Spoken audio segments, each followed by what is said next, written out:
এই রমজানের সবগুলো রোজা রাখবেন তো ইনশাআল্লাহ। কারণ পরে গিয়া যতই আপনি ভালো হন, যতই জামানের হাসান বসরি সাজেন, তো যেই মাসটা চলে যাবে এই মাসের এই দিনগুলো কখনোই ফেরাতে পারবেন না। অনেকে আছে জামাতে যখন আসে, জামাত মানে হইলো ওই যে মসজিদে জামাতে নামাজ, যেটা এখন তো জামাত শব্দের আবার অনেক অর্থ, এজন্য ক্লিয়ার করে দিলাম। মানে তবলিগ জামাতও না, জামাতে ইসলামীও না, ওই জামাতে নামাজ যেটা, ওই জামাতে আসলে অনেকে দেখবেন যদি ইমামরে রুকুতে পায় আল্লাহ আকবার বইলে শরিক হয়, যদি দেখে ইমাম সেজদায় আছে আর নামাজে খাড়ায় না, আছে না? ইমাম ওঠো, আগে ওঠো, তারপর আমি আল্লাহ আকবার বলে শরিক হব। অতিরিক্ত একটা সেজদা কেন দিব, লাভ নাই তো, এতে তো আমার রাকাত কাউন্ট হবে না। আছে না এমন অনেক ফাজিল, আছে না? বহুত আছে, বহুত আইলসা। এগুলাই ইমামরে তারা দিতে থাকে বিভিন্ন ভাবে, আসো। আরে কেউ কেউ এমন ঝামেলা, ধরেন আপনি মাসবুক হয়েছেন, এক দুই রাকাত ছুটে গেছে, ওই আল্লাহর বান্দা মাসবুক হয় না, শুরু থেকে নামাজ পড়েছে, নামাজটা শেষ করে সালাম ফিরে পেছনে তাকায় থাকে চেহারার দিকে। হয় না অনেকে, মানে তাড়াতাড়ি শেষ করো, আমি যাবো, তোমার জন্য যেতে পারছি না, মানে ডাইরেক্ট তো বলতে পারেন, অদৃশ্য সিগন্যাল দেয়, তাকায় থাকে, কেউ দাঁড়ায় থাকে, একদম দাঁড়ায়া। এখন মানে ভাবটা এমন, জলদি নামাজ শেষ করো। এদের কারণে নামাজে মনোযোগ নষ্ট হয় নাকি হয় না? নামাজের মনোযোগ নষ্ট করে এত গুনাহ, এত গুনাহ। নবী বলেন ওই যে সামনে দিয়ে হেঁটে গেলে আর কদ্দুর মনোযোগ নষ্ট হয়, তো অতটুকুর কারণে এত পাপ হয়।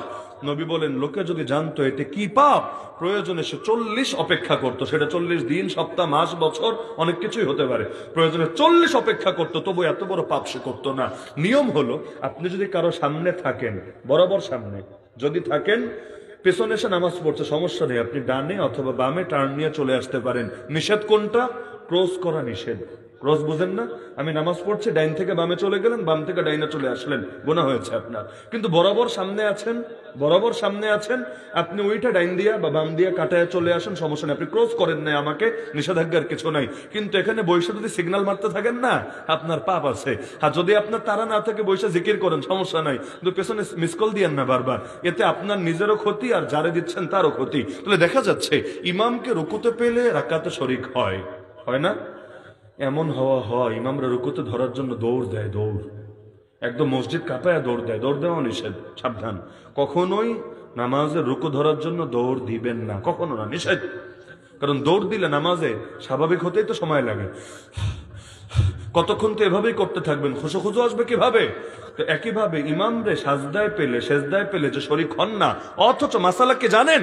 এই যে ইমামের সাথে যদি নামাজে শরিক হয়ে সেজদা দিতে পারতেন, এই সেজদার দ্বারা যদিও রাকাত গণনা হতো না, কিন্তু এরকম একটা সেজদার দাম 7 আসমান জমিনের চাইতেও বেশি। জামাতে শরিক হয়ে ইমামের সাথে সেজদা দিতে পারে, যেন তেন ব্যাপার না, আল্লাহ তো আরো সুযোগ করে দিয়েছে, অতিরিক্ত দিতে পারছেন। কারণ রাকাত তো 4টা আপনার লাগবেই, ওই 4 রাকাতে যা পাওয়ার তো পাবেন, এখানে অতিরিক্তটা পাচ্ছেন। সুতরাং এই সুযোগকে কেন মিস করবেন? তো রমজানের দিনগুলোকে কাজে লাগান। আর যদি রমজানে 30টা রোজা রাখতে পারেন, আর শাওয়াল মাসে মাত্র কয়টা? 6টা রাখতে পারেন, আল্লাহ পুরো বছর রোজা রাখার সওয়াব দিয়ে দিবেন। তা রোজা রাখবেন মাত্র 30 দিন, আর ওদিকে হলো 6 দিন, মাত্র 36টা রোজা। কিন্তু 36 রোজা দিয়ে 360 রোজা সওয়াব আল্লাহ দিয়ে দিবেন। আল্লাহ তো দিতেই চায়, আমরা নিতে চাই না। দেখেন না, রমজানের শেষ রাতে উঠি, তাহাজ্জুদ কেন পড়ি না? সমস্যা কোথায়? বাকি 11 মাস পড়েন না, মানলাম যে আপনি উঠতেই পারেন না, ফজরই ছুটে যায় আপনার, তাহাজ্জুদের ওয়াজ দিয়ে কি হবে? কিন্তু রমজানে তো ওঠেন, কি সাহারি খেতে ওঠেন না? আর আপনাদের এলাকায় হয়তো ঘুমায়, আমাদের সিলেটে তো ঘুমাই না, রমজানের রাত্রে ঘুমাই না, অধিকাংশ লোক ঘুমায় না, একেবারে সাহারি খেয়ে ফজর পরে তারপর ঘুমায়। এজন্য রমজানেও তফসির মাহফিল চলে, এদিকে চলে না, আমার ধারণায় চলে না। কিন্তু সিলেটে গত বছর আমার ঈদের আগের রাত পর্যন্ত তফসির করতে হয়েছে, এই বছরও আছে। প্রথম 2 সপ্তাহ তো দেশেই থাকবো না, এই 2 সপ্তাহ বাদ, কিন্তু যেদিন থেকে আসবো ওদিন থেকে টানা ঈদের আগের রাত পর্যন্ত আছে। তো দেখা যাচ্ছে আপনি যদি ঘুমান বা না ঘুমান, যেটাই করেন, সাহারিতে তো ওঠেন নাকি গাইবি ভাবে খায় নেন আপনারা? আচ্ছা, সাহারি তো ওঠেন, উঠলে আল্লাহর জন্য 2টা রাকাত তাহাজ্জুদ পড়া সম্ভব না? বেশি পড়লে আলহামদুলিল্লাহ, 8 রাকাত যদি পারেন আরো আলহামদুলিল্লাহ, কিন্তু সর্বনিম্ন 2টা রাকাত সম্ভব না? একটু আগে ওঠেন, 3টায় উঠতেন, তাহলে 2টা 55-তে ওঠেন, 50-এ ওঠেন, সারা বছর তো পড়েন না, একটা মাস আল্লাহর জন্য পড়া যাবে না ইনশাআল্লাহ? আমি দাওয়াত দিয়ে দিচ্ছি, আমি তো আর চাপাতে পারবো না, আমি দাওয়াত দিয়ে দিচ্ছি, দুইটা রাকাত হলেও নিয়মিত পড়েন ইনশাআল্লাহ। ইফতারের আগে দোয়া করেন, মিস করেন না। বাসায় যদি ইফতার করেন, মসজিদে করলে তো মসজিদে পরিবেশ আছে, দোয়া এমনি হয়ে যায়, কিন্তু বাসায় হলেও যা পারেন তা বলেন আল্লাহকে। যদি বলেন হুজুর আমি বাক্যই বলতে পারি না, আরে ভাই মুখ বন্ধ করে দিলে দিলে কথা বলো আল্লাহর সাথে। আল্লাহ মুখেরটাও শোনে, আল্লাহ দিলেরটাও শোনে। আল্লাহরে বলবো না, বলবা কারে? এই যে দোয়ায় হাত তুললে কথা আসে না, এটা কেন জানেন? দূরত্ব হয়ে গেছে। বাপ যদি বিদেশ থাকে, বাচ্চা ছোটবেলায় বাচ্চারে রেখে বিদেশ চলে গেছে, 2 বছর পর এসেছে, আসার পর দেখবেন বাচ্চাও দূরে দূরে থাকে, কোলে আসতে চায় না, কথা বলতে চায় না। হয় না কি হয় না? দূরত্ব হয়ে গেছে। কিন্তু 2 দিন 3 দিন একটু আদর টাদর করলে, চকলেট টকলেট কিনে দিলে, এরপর আবার ঠিকই আব্বা আব্বা আব্বা করতে থাকে। হয় না কি হয় না? আমার নিজেরই তো হয়েছে। 1 বছর জেল খেটে এসেছি, ছোট বাচ্চারে রেখে গেছি 6 মাসে, মাত্র 6 মাস। যখন বের হয়েছি তার বয়স 1.5 বছর, কারণ 22 রমজান ঢুকলাম, পরের বছর 1 রমজান বের হলাম। তা আমি মাঝখানে তো আর চেহারাও দেখার সৌভাগ্য হয় নাই, আমাকে কোর্টে নেয় নাই, ফ্যামিলির সাথেও সাক্ষাৎ করতে দেয় নাই, কিচ্ছু দেয় নাই পুরো 1 বছর। যে 1 বছরের প্রথম 6 মাস তো আমি জানিই না ফ্যামিলি কই আছে না আছে, বেঁচে আছে না মরে গেছে, সুস্থ আছে না অসুস্থ আছে, কিচ্ছু জানি না, পুরো দুনিয়া থেকে বিচ্ছিন্ন গেল। তো দেখা গেল পরে 1 বছর পর যখন বের হলাম, বের হওয়ার পর এখন চিনতে পেরেছে, কিন্তু দূরে দূরে থাকে, ডাকলে আসে না, কোলে নিলেও কান্না শুরু করে দেয়। এটা নিজের কাছে কেমন লাগছে, হায় রে আমার বাচ্চা আমার চেনে না, জিনিসটা কেমন হলো। কিন্তু দেখা গেল 2-3 দিন পর স্বাভাবিক হয়ে গেছে। তো দুনিয়াতেও একটু গ্যাপ পড়ে গেলে সম্পর্কটা স্বাভাবিক করতে একটু সময় লাগে। আল্লাহর সাথে তো বিশাল দূরত্ব হয়ে গেছে, দোয়ায় হাত তুললেও কান্না আসে না, দোয়ায় হাত তুললেও আরে অবাক লাগে। মুনাজাত না করলে নাই, তো মুনাজাতে হাত তুইলা করে না, একদল আঙ্গুল ফুটায়, একদল হলো জিলাপির প্যাকেট খোঁজে, সব ঠিকঠাক আছে কিনা, মুয়াজ্জিন সাহেবের চোখের তলে আছে না, কই আছে। আরে আজীব ব্যাপার ভাই, কার সামনে ভিক্ষার হাত তুলেছো খবর আছে? তোমার সামনে কেউ ভিক্ষা চাইতে আইসে এমন এমন করলে তোমারই মেজাজ গরম হবে, যে কি করো, আমরা অপমান করছো নাকি, ফাইজলামি করছো নাকি। সেখানে আল্লাহর সামনে হাত তুলে এগুলো কি? না তুললে নাই। আপনার যদি এত তারা থেকে হাত তুললেন নাই, যে অনেকে আছে তারাবি পরে এমন ভাবে কোরআন বদদোয়া দিতে থাকে ওদেরকে। তো ভাই তোমার যদি টাইম না থাকে, এত ব্যস্ততা থাকে, সূরা তারাবি পড়ো, কেনা করেছে তো খতম তারাবি পড়ছে এমন ভাবে, কোরআনের বদদোয়া কামাচ্ছ তুমি এভাবে পড়ার মাধ্যমে। মান লাম ইয়াতাগান্না বিল কোরআনি ফালাইসা মিন্না। তাহলে এভাবে কোরআন পড়ার কি দরকার আছে? সময় না থাকলে কেউ বাধ্য করেছে নাকি? খতম তারাবি পড়তে হবে। খতম তারাবি পড়লে আল্লাহরে খুশি করে পড়াতে হবে, আল্লাহরে খুশি করে। আল্লাহ খুশি হওয়ার পর জনগণ খুশি হলো আলহামদুলিল্লাহ, না হলে আলহামদুলিল্লাহ। কারো যদি ভালো না লাগে, যে হুজুর এভাবে পড়ে কেন, যা ভাগ, তো তারাবি পড়া লাগবে না এখানে। তো তোরে খুশি করতে গিয়ে আল্লাহরে নারাজ করবো নাকি? চিন্তার বিষয় যে তোমারে খুশি করতে গিয়ে আল্লাহকে নারাজ করবো নাকি। আমি বলছি না কারিয়ানা স্টাইলে শুরু করতে হবে, কিন্তু সর্বনিম্ন কোরআন বোঝা যায় এভাবে তো অন্তত পড়তে হবে। এখন যদি এমন ভাবে পড়ি, আল্লাহ মাফ করুন, আল্লাহ মাফ করুন, এগুলো মুখে আনতেও লজ্জা লাগে। আমি কপি করে শোনাতে চাচ্ছি না, কিন্তু এমন এক বাংলাদেশ ছিল, যদিও অনেকটা পরিবর্তন ঘটছে আলহামদুলিল্লাহ, এটা ভালো আলামত। আবার আরেক দল ফাজিল আছে, আর বলবে হুজুর তাহলে তাড়াতাড়ির সাথে 20 রাকাত না পড়ে ধীরস্থির ভাবে 8 রাকাত পড়লে ভালো হয় না? এত বুদ্ধি নিয়ে ঘুমায় কেমন, আমার তো বুঝে আসে না। মাথার মধ্যে বুদ্ধি কিলিবিলি করে, এদের বালিশ কি মাথার উপরে থাকে না নিচে থাকে, আমার তো বুঝে আসে না। কেউ যদি আপনারে বলে যে হুজুর 5 ওয়াক্ত নামাজ না পড়ে 2 ওয়াক্ত একটু মনোযোগের সাথে খুশু ইখলাসের সাথে পড়লে ভালো হয় না, আপনি কি বলবেন? একমত হবেন? একমত হবেন? দুনিয়াতে মাথা ব্যথার সমাধান ওষুধ দেওয়া, মাথা কেটে ফেলা না। তারাবির নামাজ তাড়াতাড়ি অনেকে পড়ে, এটা আমরা কেউ সমর্থন করি না, একজন আলেম এটার পক্ষে দালালি করে নাই। কে কবে করেছে বলেন? এখন পরিস্থিতির শিকার, এখন পুরো বাংলাদেশের সমস্যা। চাইলে একদিনে হয়তো ঠিক হবে না, কিন্তু বলতে হবে, ধীরে ধীরে পরিবর্তন হবে। একদিনে না হলে 10 দিনে হবে, 10 দিনে না হলে 20 দিনে হবে, হবে ইনশাআল্লাহ, এক সময় হবে। কিন্তু মাথা ব্যথার সমাধান তো মাথা কেটে ফেলা না, যে এখন মনোযোগের সাথে অথবা ধীরস্থির ভাবে। আরে ধীরস্থির ভাবে যদি পড়তেই পারো 8 কেন, তাহলে 20 তুমি পড়ো। আর যদি 8 তুমি পড়ো, লম্বা সূরা দিয়ে পড়ো, তাহলে 20 তুমি ছোট সূরা দিয়ে ধীরস্থির ভাবেই পড়ো।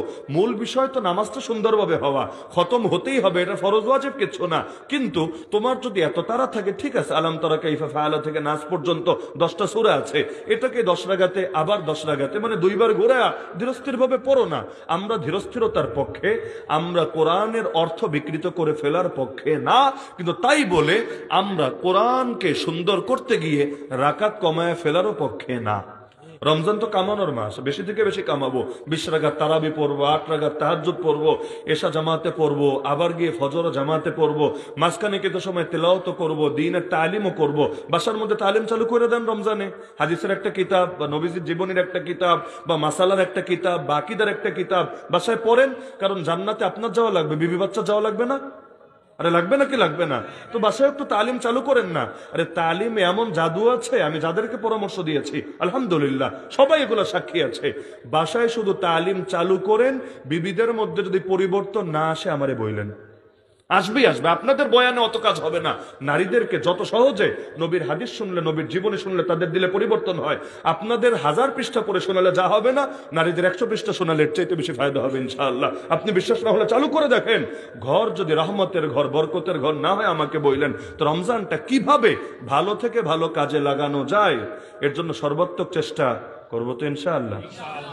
তারাবি যদি খতম হয় তাহলে খতম তারাবির খতমটা পুরা কইরেন। মানে হইল অনেকে আছে বৈশা থাকে, ইমাম রুকুতে গেলে আস্তে কইরা ওইটা ইমামের লগে রুকুতে মিলে আছে না, এর বড় একটা অংশ ইফতারে খায় বেশি, এজন্য ওই মশার মতো হয়ে যায়, উঠতেও পারে না, হাঁটতেও পারে না, নড়তে চড়তেও কষ্ট হয়। তো ইফতারে কমায় খায়েন, তারাবিতে আলহামদু থেকে শরীক হওয়ার চেষ্টা করবেন, যাতে করে নামাজের মধ্যেই পুরো কোরআন খতম শোনা যায়। হাফেজ 2 জন রাখেন না, 2 জন 3 জন 4 জনও রাখে অনেক জায়গায়। কেন? কারণ একটা আয়াত ভুলেও যাতে ছুটে না যায়। তো হাফেজরা তো পড়লো, আপনি শোনা লাগবে না? নাকি মোবাইল টিপবেন, নাকি এদিক সেদিক যাবেন? না, পুরো 20 রাকাতে চেষ্টা করেন। হ্যাঁ, এখন বলবেন হুজুর একটু ওযু ইস্তেঞ্জা লাগে না? হ্যাঁ লাগে, লাগতে পারে, স্বাভাবিক ব্যাপার। 4 রাকাতের পরে গ্যাপটা একটু বাড়ায় দিন, প্রয়োজনে সমস্যা নেই। 4 রাকাতের পর একটু ছুটি নেই না আমরা? তারাবির 4 রাকাত পর একটু ছুটি নেন না? প্রয়োজনে মশওয়ারা কইরা পরামর্শ করে একটু বাড়ায় নিয়েন, 1.5 মিনিট 2 মিনিট, যদি কারো জরুরত থাকে, যাতে সেরে এসে সবাই পুরো নামাজটা যাতে শুনতে পারে। পুরো নামাজে পুরো কালামে পাক আলহামদুল আলিফ থেকে মিনাল জিন্নাতি ওয়ান নাসে সিন পর্যন্ত শুনতে পারে। সর্বশেষ একটা পরামর্শ, এটা আমি পরামর্শ দিচ্ছি না, আমাদের একটা বাস্তবতা শেয়ার করছি। সিলেটে অনেক জায়গায় হয়, ঢাকায় অনেক জায়গায় আমি দেখেছি, এদিকে হয় কিনা আমি জানি না। বাকি একটা অভিজ্ঞতা শেয়ার করা থাকলো, পছন্দ হলে আপনারা করতে পারেন, না হলে নাও করতে পারেন, সমস্যা কিছু না। অনেক জায়গায় আমরা নিজেরাও করেছি, যখন তারাবি পড়িয়েছি, আসরের নামাজের পর হাফিজ সাহেবরা বসে, সঙ্গে মুসল্লিরাও বসে।